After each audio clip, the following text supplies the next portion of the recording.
Ashton Kutcher and feeling overthinking, and how feelers go to work on the thing after they prioritize and see the value for it. The thinkers are just jumping in, doing shit, and going, is this valuable later, right? This will make a lot of sense. So watch this. So he's a mopey guy. Now, if you watch him in interviews and stuff, he'll swing and play like a very awkward, extroverted type, but he's very nervous and weird and awkward and over-exaggerated when he does his extroverted thing, right? Because in reality, he's a very introverted, mopey guy. Now, he's one of these ENFPs, believe it or not, preferably believe it not, who's a very good-looking kind of model ENFP. And we'll see this happen in this type, especially the consumed sleep. There's a friend of ours that we know who's this exact type, and he's actually a model for the modeling industry. Sacha Baron Cohen, he's a pretty good-looking guy. And so you'll get some of these ENFPs that look kind of S-y. Guess what I'm saying?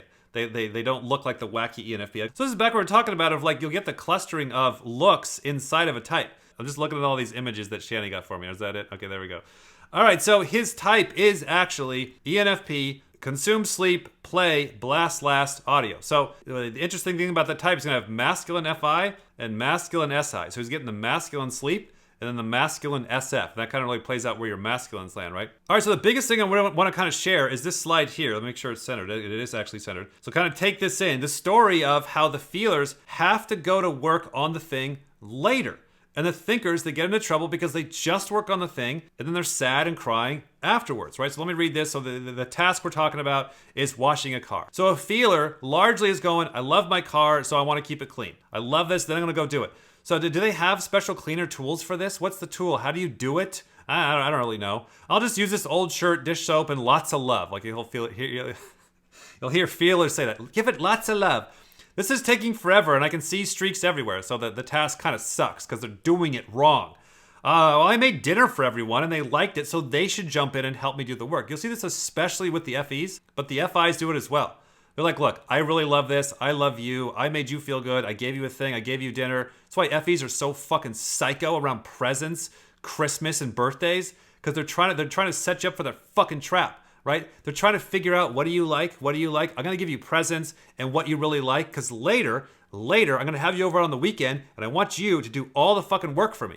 So then there's going to be a crash of like, I'm stupid, they're stupid, etc. Now, the feelers are the smartest guy in fucking town if they love what they're doing. The thinkers, this tool works the best. I got the best tool. I figured out the best tool. Or my grandpappy showed me how to do it. I know how to do it. Let me jump in and clean it. So they get to work. Now they're cleaning it. I got the best tool, the best way to do it. I can make it the cleanest. You can't fucking argue with me. I love this. Where you come in, you're like, they're like, no.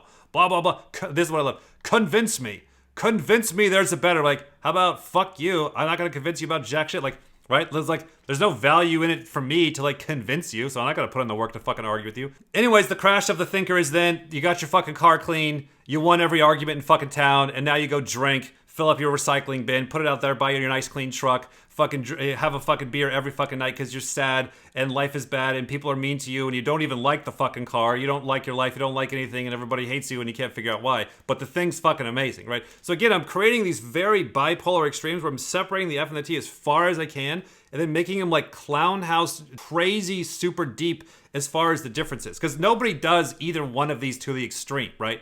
Everybody's kind of normal when you wash your fucking car, right? I get it. But you're going, okay, what is sparking me? You want to get the story to spark you, like, ooh, that fucking hurt. Ooh, that really made me mad. Oh, that got me upset. What was that? Which story triggered you more? Is it, hey, you're a dumb shit and you suck at doing your car, you're cleaning your car, but you really love your car, yay for you? Is that one trigger you? Or is it, oh, look at you, you're the best cleaner, but nobody fucking likes you? Or is that the one that triggers you, right? Because these functions are about getting to what triggers you.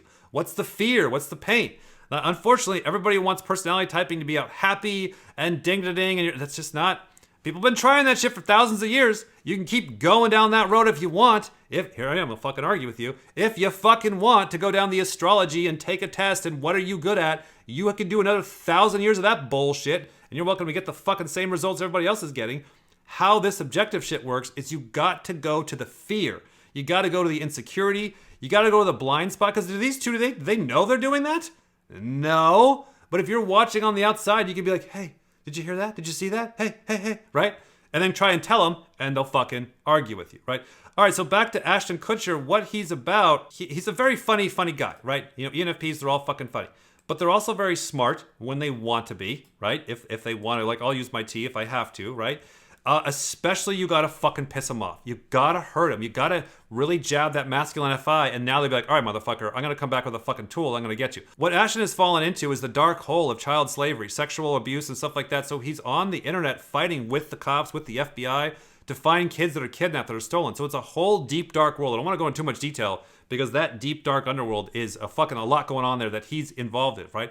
So he's talking about how he got involved in some of this, and he's able to build these amazing NETE tools. So watch that when he's talking.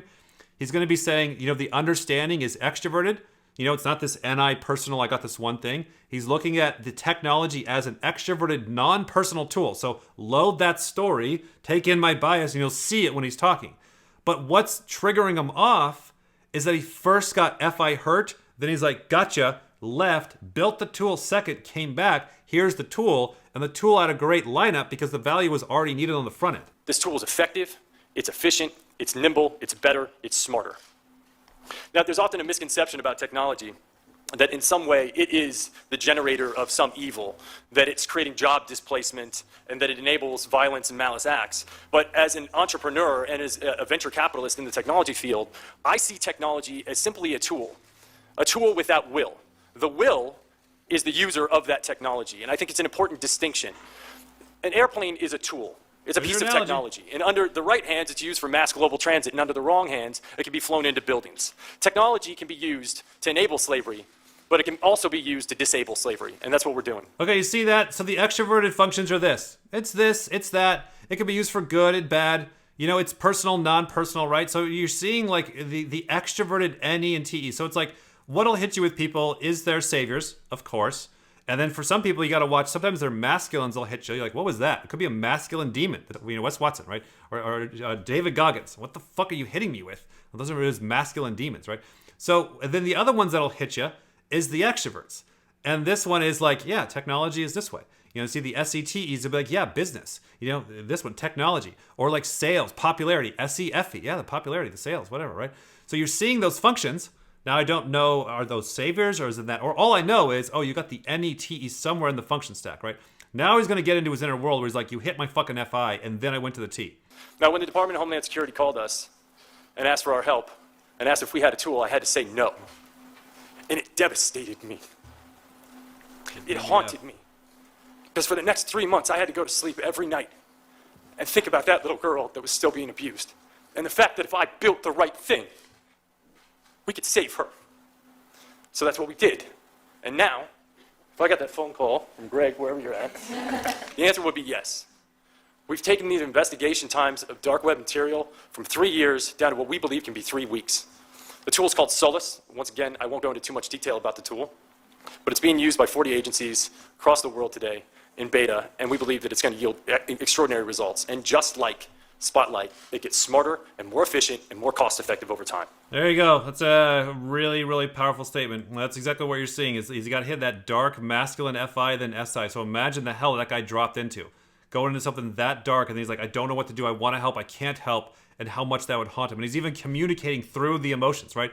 He's not like, he didn't just fall into, whoops, I didn't mean to talk about that. The masculine FI is like, I want to communicate the hurt, the rage, the pain, what's fucking fueling me. And that's why he then comes back with the fucking tool. Like all of these functions, you got the 8 functions and the masculine, feminine variations. That masculine FI, man, that's an interesting one because it's like the deeper, darker depth of hurt and pain and darkness, and the ones that go good are like, no, I'll go in the darkness after you, empowered by that darkness, that fear, that pain, that rage. I remember growing up when I was a kid, I'd be so overwhelmed with depression and darkness and fear. Then by the time I got to like my 20s, and I started to get out of it, what was weird is I started to kind of miss it.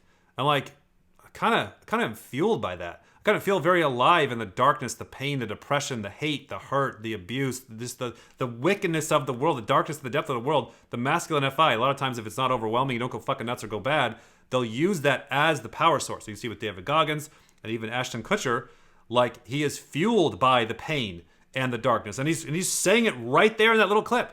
But if you don't know that, like you wouldn't get that story. You know what I'm saying? Like you gotta know the story, then they'll say the words. And if you have the story loaded and then they say the words, you'll get it.